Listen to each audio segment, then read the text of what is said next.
Hi everyone, मेरा नाम ऋषभ है और आज बात करेंगे जो शेयर मार्केट में ये धुआंधार धमाकेदार रैली आई है इसके बारे में बात करेंगे और इसमें आपका नुकसान क्या हो रहा है इसके बारे में भी बात करेंगे। अब आप समझिए कि निफ्टी 50 की बात करते हैं अगर तो 1.62% की तेजी थी और वहीं बैंक निफ्टी की बात करते हैं तो लगभग 2% की तेजी थी। अब इसका सीधा सा मतलब क्या है, क्योंकि मैंने आपसे बहुत बार इस बारे में बात करी है, बल्कि रेगुलर बेसिस पर शेयर मार्केट को कवर करता हूं तो रोज बात करते हैं। रोज जब बात की थी तो बजट डे के दिन मैंने आपसे कहा था कि बजट अच्छा है और मंडे से मार्केट उठने वाली है। हालांकि मंडे को मार्केट नहीं उठती है, उसका रीजन मैंने आपको बताया था कि टैरिफ वॉर स्टार्ट हो गई है, डोनाल्ड ट्रंप ने टैरिफ वॉर स्टार्ट कर दी। अब टैरिफ वॉर अभी भी चल रही, क्या टैरिफ वॉर बंद हो चुकी है? नहीं, बिल्कुल बंद नहीं हुई है। फिर ये तेजी कैसे आई? क्योंकि आप सब अच्छे से जानते हैं एक चीज को कि ये 1.5-2% की जो तेजी है ये रिटेल इन्वेस्टर्स नहीं क्रिएट कर सकते, एक चीज। और दूसरी चीज यहां पर ये है कि रिटेल इन्वेस्टर्स ऑलरेडी पैनिक में है। रिटेल इन्वेस्टर्स बहुत पैनिक में था क्योंकि बजट आने के बाद भी शेयर मार्केट ऊपर नहीं उठा बल्कि नीचे गिरता हुआ नजर आया। कल मंडे तक भी नीचे गिर रही थी बाजार। अब रिटेल इन्वेस्टर्स पैनिक की सिचुएशन में थे। रिटेल इन्वेस्टर तो सेलिंग कर ही रहे थे, लगातार बायर्स कम थे, इस वजह से मार्केट नीचे जा रही थी। अब बायर्स अचानक आ कहां से गए? क्या रिटेल इन्वेस्टर्स ने ही बाय करना स्टार्ट कर दिया? नहीं, रिटेल इन्वेस्टर्स ने तो मोस्ट ऑफ द नंबर्स लोगों ने सेलिंग करी है। तो बायर्स कहां पर आए हैं? बायर्स आए हैं म्यूचुअल फंड की तरफ से, बायर आए हैं डोमेस्टिक इंस्टीट्यूशनल इन्वेस्टर्स की तरफ से, बायर्स आए हैं फॉरेन इंस्टीट्यूशनल इन्वेस्टर्स की तरफ से। जी हां, बिल्कुल सही सुन पा रहे हैं आप लोग कि एफआईआईज ने दबा के बाइंग करी होगी। क्योंकि उसका रीजन है, अभी आप कहेंगे करी होगी का मतलब क्या है? नंबर्स नहीं है ना, अभी नंबर आपको अभी रात तक आएंगे तब मैं आपको बता दूंगा, शॉर्ट में बता दूंगा, शॉर्ट वीडियो अपलोड करूंगा, उसमें बता दूंगा कि एफआईआई ने आज कितने हजार करोड़ की बाइंग करी है। क्योंकि इतनी भारी बाइंग के अलावा और कोई दूसरा ऑप्शन नहीं था मार्केट के पास इतने ऊपर उठने का। तो एफआईआई ने भारी हैवी क्वांटिटी में बाई किया है, ये साफ साफ समझ में आ रहा है हम सबको। और यहां हम सबका नुकसान यही हो रहा है कि ये जो रिटेल इन्वेस्टर्स थे ये बहुत ज्यादा पैनिक में थे। सेलिंग के ऑप्शन तो दबाए जा रहे थे और इस सेलिंग का आज भरपूर फायदा उठा लिया है एफआईआई ने, डीआईआई ने, जिसने भी उठाया।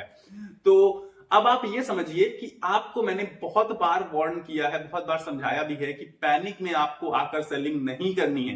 एट द एंड बाजार को तो ऊपर ही जाना है। आप सबको पता है कि 5 महीने लगातार बाजार गिरा है, ठीक। और कभी भी किसी भी सिचुएशन में, मैं ये नहीं कह रहा हूं कि बाजार बहुत नीचे गिर गया है, बाजार 12% 13% ही गिरा था मैक्सिमम, लेकिन ये जो गिरावट थी ना ये लगातार बनी रही। बात यहां पर ये है कि 5 महीने लगातार निगेटिव क्लोजिंग आज तक बाजार ने नहीं दी थी और ये रिकॉर्ड क्रिएट किया था।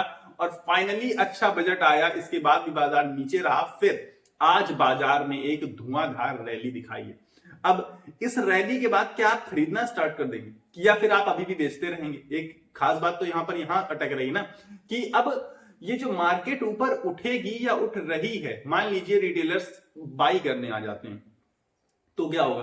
रिटेलर्स बाई करने आ जाते हैं तो सेलिंग कौन करेगा? सेलिंग तो एफआईआई नहीं कर रहे हैं, अब तो नहीं करने वाले बिल्कुल, इतने अच्छे बजट के आने के बाद और इतनी अच्छी रैली के बाद। Mutual fund investors mutual fund investor बोल रहा हूं, म्यूचुअल फंड्स तो बाई करेंगे, सेलिंग नहीं करते। उनके पास तो पैसा ज्यादा आता है तो बाई कर लेते हैं वो लोग अच्छे स्टॉक्स को। इसके अलावा डोमेस्टिक इंस्टीट्यूशनल इन्वेस्टर्स को पता है कि शेयर मार्केट ऊपर भागने वाली है, वो भी बाई करेंगे। तो यहां सेलिंग कौन करेगा? सेलिंग कर रहे हैं लगातार रिटेलर्स और आगे भी करते रहेंगे रिटेल इन्वेस्टर्स, क्योंकि रिटेलर्स ऑलरेडी बहुत ज्यादा मार्केट में हैवी हो रहे थे। इसकी वजह से रिटेलर्स को खाली करना ही था, क्योंकि आप सबको पता है कि जब मार्केट बहुत भागती है तो रिटेलर्स बहुत कम हो चुके होते हैं। यही खासियत है कि बड़ा पैसा रिटेलर्स नहीं कमा पाते हैं, ठीक। तो आप लोग पैनिक में आकर सेलिंग करते रहिए और बड़े प्लेयर्स को पैसा कमाने दीजिए। पर मैं आपसे कहूंगा कि पैनिक में आकर सेलिंग बिल्कुल मत कीजिए। अब आपके पास बस एक ही ऑप्शन है। मैं ये नहीं कहूंगा कि आप किसी स्टॉक को पकड़ने के लिए दौड़िए, क्योंकि हो सकता है कि आज के दिन ही जो आप स्टॉक देख रहे हो खरीदने के लिए वो स्टॉक ही 3%, 4%, 5%, 6% से ज्यादा की तेजी दिखा चुका होगा। अब आपको लगेगा यार फिर से नीचे आएगा तब खरीदेंगे। मुझे पता है, रिटेल इन्वेस्टर्स की थिंकिंग मैं जानता हूं, मैं खुद भी 5 साल से मार्केट में जुड़ा हुआ हूं और मैं क्या सोचता था शुरुआत से, मैं आपको वही चीजें समझा रहा हूं। तो हमारे मन में ये थिंकिंग आती है, अरे यार ये बढ़ गया 6%, अब क्या करें? अब ये नीचे जैसे ही आएगा कल परसों में तो ले लेंगे, और वो फिर कभी नीचे नहीं आता। ये भी खास बात बताता हूं मैं आपको, जब हम बिल्कुल ठान लेते हैं 100% की नीचे आएगा तो ले लेंगे, तब वो नीचे नहीं आएगा। और जब वो नीचे आता है ना तो भी हम और आप जैसे लोग डर जाते हैं, हमें लगता है ये भी और नीचे जाएगा। यही खास बात है, ये रिटेलर्स की थिंकिंग मैं आपको बता रहा हूं। और क्यों बता पा रहा हूं? क्योंकि मैं खुद भी एक रिटेल इन्वेस्टर हूं।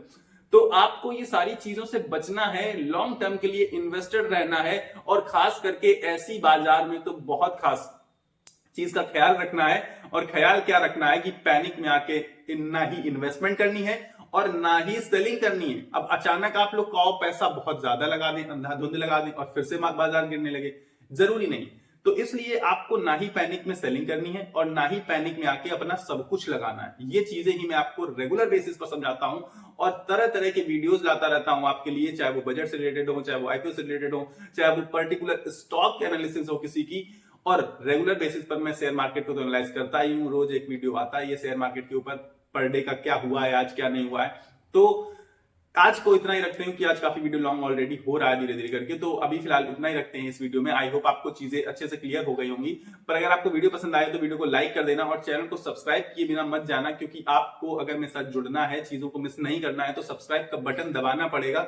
नीचे सब्सक्राइब का बटन आ रहा है, तुरंत दबा लीजिए और मेरे साथ जुड़ जाइए। मिलेंगे अगले वीडियो में, तब तक के लिए आपको अपनी सेहत का ख्याल रखना है। स्वस्थ रहिए, मस्त रहिए। नमस्कार, धन्यवाद।